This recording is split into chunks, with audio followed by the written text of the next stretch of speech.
because I always try to stand my ground. It has helped me through so many things, being who I am. Yep. So I never let anything to change me, which is what those people in varsity and in high school they need to just know who you are, Definitely. be very aware of who you are And where you come from be and very why you're aware. there. True. So tell me, I want to get to the curriculum of chartered accountant now. Okay. Did you? I know it's about finance. At least I know that much. But did you learn some of like guidance in personal finance, or it was just all about you going to be an auditor or whatever for companies? Very good question.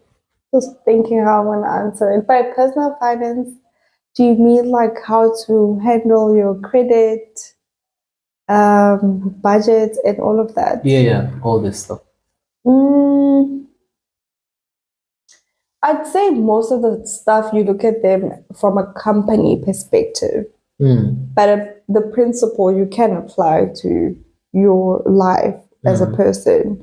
So, like budgeting, how a company would generally budget, the concept of budgeting on its own. Yeah. If you understand it, it's something that you can implement in your life. Yeah. So it's not necessarily just for companies. I'd say the content may focus on that, but it's the same principle that you can also use for yourself. So I wouldn't say like personal, like how to apply for a loan or mortgage or whatever. No, it wasn't more on that, but being aware of the type of debt you can have and what debt, like the cost of debt now, so your interest and all of that. Yeah. You become more knowledgeable about those things, and it's something that you can also sort of implement in your life. I'd say, yeah. Don't you think all courses in varsity they should have sort of like maybe one module or one course that will just teach the students on how to manage their own personal finances? Don't you think it should be that way? I 100% agree, and I feel like it should start in high school. May I please have your attention for a second? Thank you. Welcome to a quick commercial. If you look at the number of the subscribers on this channel, you will see that it's very low. Yeah, it's very low. It doesn't make me happy at all. In fact, it makes me angry. It makes me sad. I've not been eating food for the past 3 weeks right now because you guys are not subscribing to my channel. I need your subscriptions, guys. Please subscribe. I know you're enjoying the video, and I want you to enjoy the video. That's why I put in so much effort to give you the best. Please subscribe. I need it. Because now I'm hungry. I need to eat. I have not been eating for 3 weeks. Please subscribe. Let's take it to 500 subscribers. Please. I'm begging you.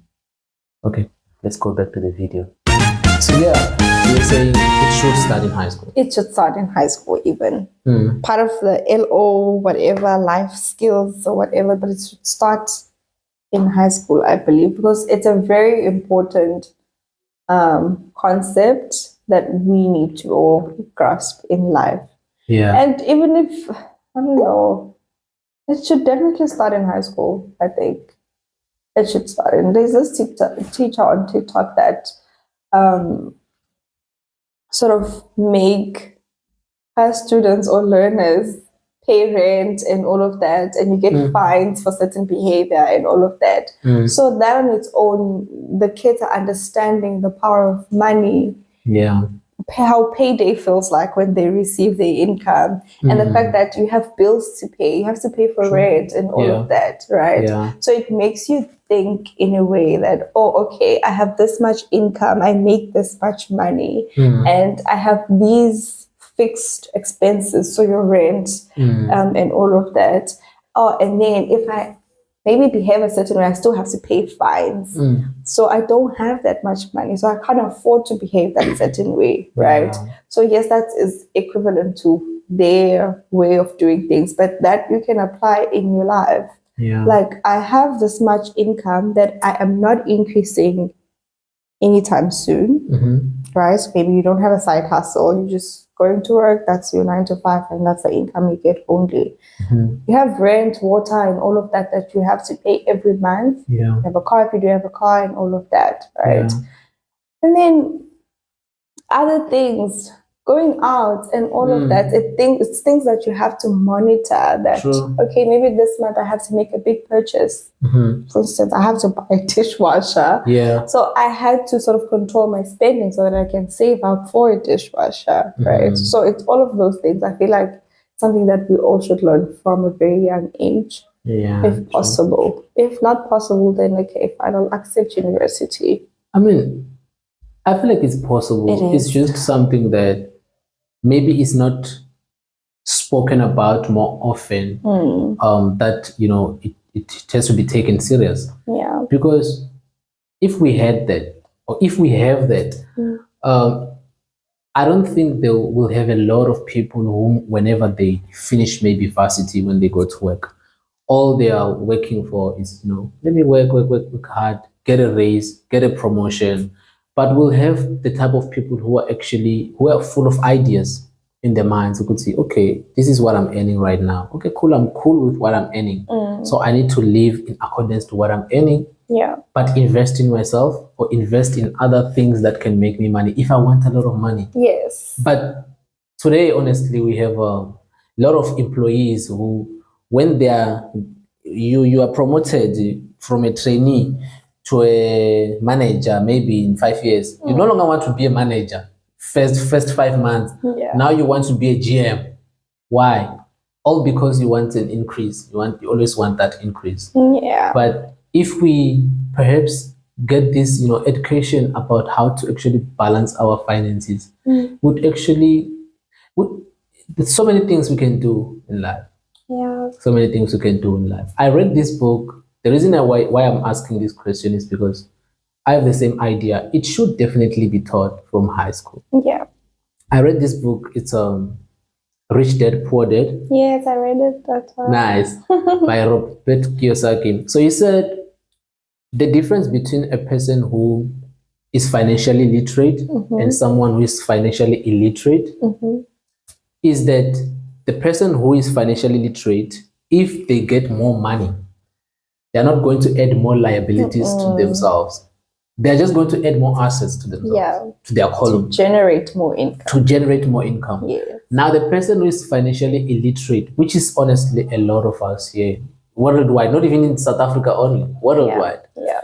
When you get a raise, okay, my standards are raising now. Let me buy a Mercedes. You see? Let me move to a more expensive place. All those stuff. And then after that, you just remain the same person. The only difference is the fact that you are driving a better car, which is having a depreciating asset, whatever. You are living in a place, you don't even own it, you're paying rent and you're paying more. That's the only difference. But if we get that education, we could see, hey, this is how you manage your finances. Yeah. Not this way. Know what I mean? Because the other concern that I have myself when I listen, it's this concept of saving. Yes. There's a myth of save as much as you can. Always save. Always save. You need to have a balance between saving and investing. You see? Because me personally, I feel like save when you know exactly what the purpose is for that money that you're saving. Not to could see I'm just saving because I have to save because I'm working. No. You're gonna spend that money on useless things. You're gonna save for a good 5 months. You have a good money. You have something very nice. And then you go to the shop. Maybe you see something very nice there. It's very expensive. You go and buy it. You just wasted 5 months, and you bought something that is very useless. I think people now use different categories, like an emergency fund or a sinking fund and all of that. Everything they put into an emergency fund, basically the concept is if you were to be unemployed, let's say now, maybe you do have savings that can sort of pay you every month the same salary that you would have received, Mhm. sort of thing. Or you have your sinking funds for your gifts and all of that, for different things that are ad hoc and not as every monthly, Yeah. right? So things like that. I think it's very important. But even us, I don't know. And I also need a crash course. Okay, well, I feel like for me, it's more discipline more than anything. Yeah. Yeah. But there's also a nice thing that I can also challenge you to do, Mm-hmm. to save up for your first 500,000, 500K. You can use Old Mutual, that's a tax-free savings, Okay. right? For your lifetime, you can save up to 500,000. So you can do that. I think yearly, I think it's 36,000 if I'm not mistaken.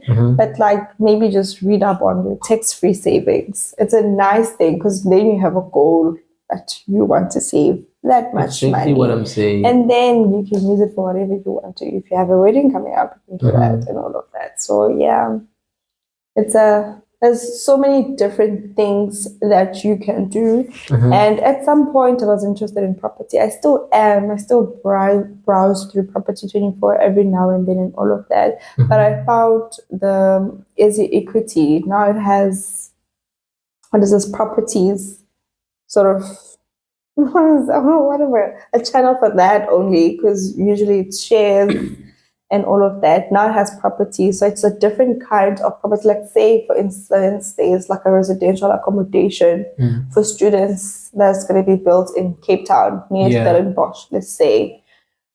The people building there, whoever sort of wants to, how can I say this? Collect funds. Oh, okay. Right.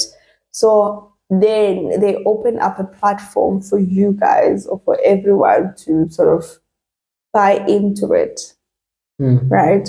So I don't know. I wish I can show you on my phone, but that's the whole, yeah, that's the whole like thing. But like browsing through it, just finding things that maybe you might like or not, and obviously have sort of the reason why you do something. So if you're gonna invest in such residential accommodation, probably you're looking at getting rental income, like a portion of it, because it's like you're also a shareholder of that particular. Yes. So looking for that, or it's just a long-term thing. It's similar to buying an apartment. Yeah.